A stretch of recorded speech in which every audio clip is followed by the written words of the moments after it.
Hi, my name is Sherri, and I want to share with you how Sunday's message, The Spirit in the Wilderness, really ministered to me this week.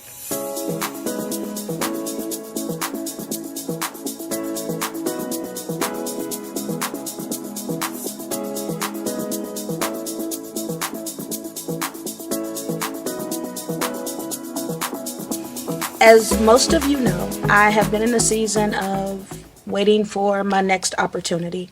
I was laid off from my job in January, and I've been kind of in the wilderness for the last 6 weeks. I have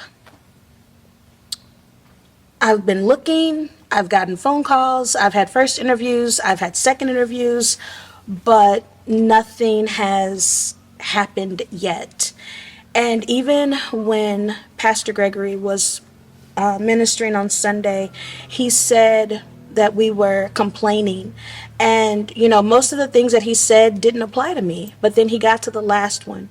And I believe the last thing that he said was something about, God, why is everything so difficult? And I'd literally said that to the Lord last week during my prayer time. Was, God, why is everything so difficult? How do you fall into the wilderness? Out of the abundance of the heart, you can start complaining. Why is everything so difficult? Somebody say perspective.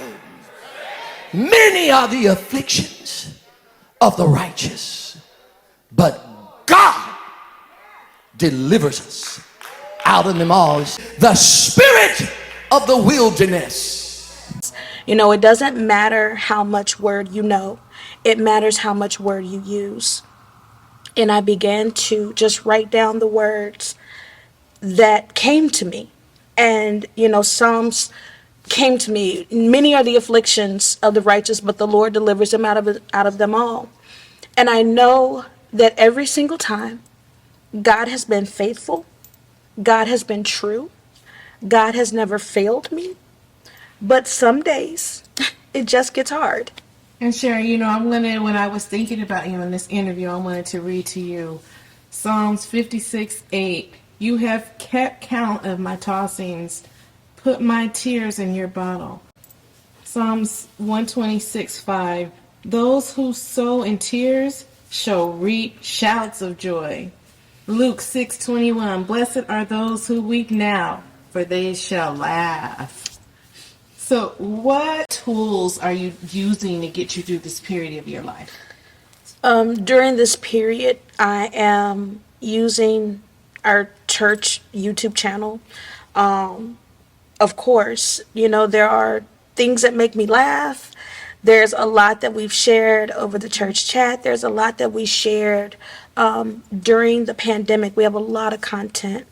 I've been reading another book called Favor, reminding myself that I am a VIP walking in the FOG, and that I know that my life has favor. I know that I am set apart. I know that I am called out.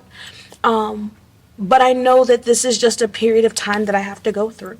So, do you ever find, like, say, on a day that maybe you're feeling down, is it hard for you to come out of it, or can you bounce back pretty quick? Most days, I bounce back pretty quick. CC Winans' latest album is bomb. The first song on it is Fire. It's hard to listen to Fire and stay in a bad mood. Dr. GreGory said, this is going to be our church anthem. So there are mornings that literally the first, after I pray, after I meditate, like the first thing I do is turn on Fire. So, what are you learning about yourself while you're in this wilderness period? Not to complain at all. That is what I am learning. Because even though that one sentence, what I thought was pretty minor, I wasn't mumbling, I wasn't complaining, but then I realized I was complaining. And that even if it's difficult, God gets the glory. Yes. And how is He adjusting your character? He has adjusted my character by becoming even more patient. I considered myself to be a reasonably patient person. However, I'm learning even more so to be patient, to trust his timing, to trust that he is always, always on time. Now, you know how they say when we go through things that is everything is working together for our good. Everything is happening for a reason. Now, are you seeing any of the reason now, or you think you'll sit on the other side of it? No, I'm not seeing the reason right now. I'm certain that on the other side I'll see the reason. I guess I knew specifically with this last employer. I probably knew 60 to 90 days in, I don't want to be here. But I wasn't going to quit because I'm not a quitter. And my manager had personally asked me, please don't look, please bear with us. And so that's what I did. In December, I was working till 7:30, 8 o'clock at night. I was working weekends.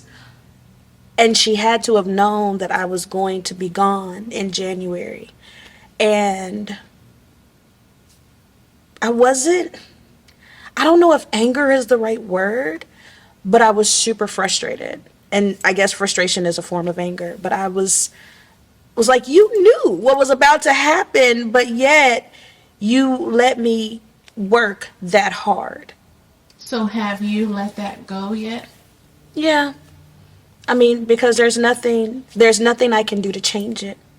And even if I knew, I still would have given 110% because we operate in the spirit of excellence no matter where we are, whether we're at church, whether we're in our job, whether we're at home, we operate in the spirit of excellence. I still would have done the same thing. It teaches us to stay in there, pray for those that despitefully use us.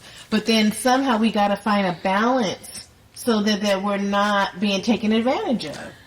And I was listening to a minister and he said, givers have to set limits because takers have none.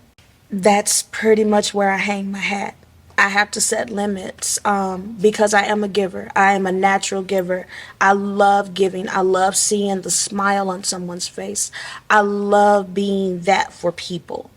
But I also know that if I'm not careful, I'll get hurt. So, how can you use that knowledge going into something new? I would love to say I'll set boundaries. I'll be I'm starting at 8:30, 9 o'clock, whatever, and I'm firmly done at 4:30, 5 o'clock. And sometimes that's true and sometimes it's not. I haven't mastered that yet because I still tend to give more, do more, but I don't mind. Now, tell me this, Sherri, because God being all knowing, where do you think rest and self care was in this period for you? You know, I have gotten a lot of rest during this time. I have not neglected my self care, but it's still hard. It's very, very hard for me to just sit at home and like watch a movie because typically I'm doing something else. I'm doing something. I'm wiping down something. I'm picking up something. I'm washing. I'm folding. I'm normally doing something. Very rarely do I just sit. And Jordan will tell you a lot of times when I do sit down to watch TV, I fall asleep. Well, then there you're finding your rest. Have you ever felt enslaved to the situation? Because Dr. GreGory said that don't let a situation enslave you. No, cause I'm pretty good at redirecting. Even my thoughts. Like if I feel myself spiraling too low, I'm like, up, I need praise music. Up, the word says if you want joy, leap for it. And I'm most of the time I'm really good at redirecting. And just not swimming in the what ifs. I pulled out my journal and I literally started writing down. I started with Psalms 91 and I just started writing. And then I went to other passages of scripture that I'm very familiar with. The scriptures that we learned in Sunday school, Hebrews 11:1. You go through the word and writing it does something different for your memory. God's word will bring peace. And when we have that peace that surpasses all understanding, we hold on to it. And sometimes you literally hang on for dear life. But the word and praise music.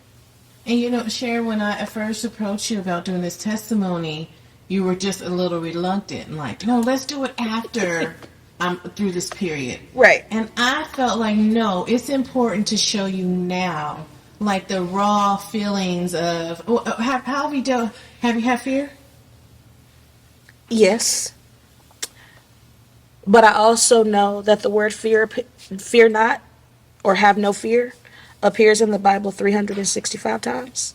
So literally every day God tells us not to fear. Girl, don't make me run around this church. How many times? How many times? 365. Fear not. Fear not. My God. So God has not given us a spirit of fear. And I know that. Like, I know that in my knower. I know that. And we have to find the promises. Bishop wrote a whole book on timeless promises. You can pick it up and you can read it at any time.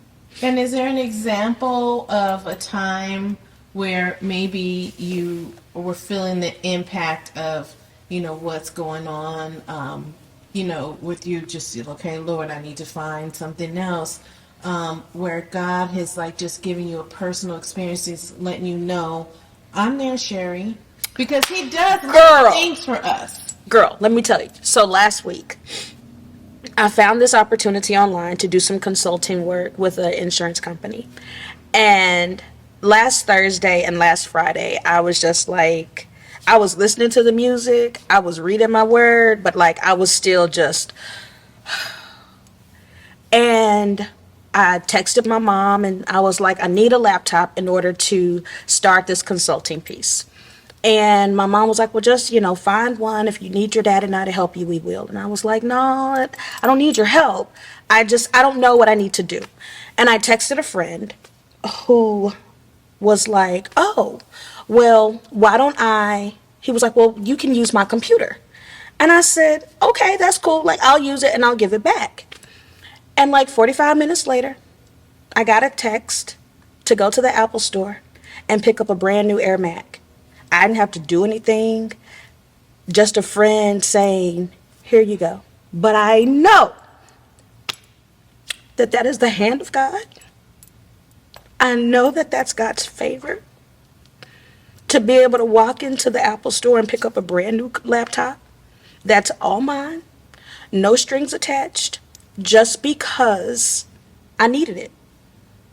Yes, and it's like if you pay attention. Yeah. Some people, oh, well, that was nice of him. No. God laid that on his heart. Right. He put Sherri on his mind. Right. And said, I want you to do this for my child. Right. We always have to pay attention because it could be a license plate in front of you. Throughout this whole 6 weeks, I have been seeing 333 almost daily. I even went to the gym one day and burned 333 calories. I have been seeing it literally everywhere. License plates, phone numbers, online, I've been seeing it everywhere. And every time I see it, it's just one of those God winks. I haven't forgotten about you. I still love you, daughter. Yes. Trust me. Trust the process. And I'm learning to trust the process. Yeah, and if we pay attention, it's not always, where God will speak to you. He speaks to us in different ways. Right. Through a magazine, a license plate, a friend calls, go to the Mac store. Right. You know what I mean? All of that is God. All of that is God. God using people to minister to you, someone to say something to you randomly and it's just what you needed. Right. You know, so oh my God. So that's why I want to do a part 2 of this. You know, for us to see this interview. Right? And then with the amazing thing that God is going to do for you, then we Right. come back with that part 2, honey. I'm just so excited, even though, I mean, through your tears right now, just know the word says he's bottling that up. You know what I mean? He Right. hears everything that's in those tears. Right. And he's going to do it for you, Sherri, and it's going to be amazing. I know. I mean, I expect it to be amazing. You know, the name of my church is Hope. I mean, how can you not hope? So it's a process. You work through it. You walk through it. You trust God through it. You use all of those messages, all of those Bible studies, all of the word that we have been taught. You pull from it and you apply it and you walk through it because God is faithful. My name is Sherri Scruggs, and this is my testimony.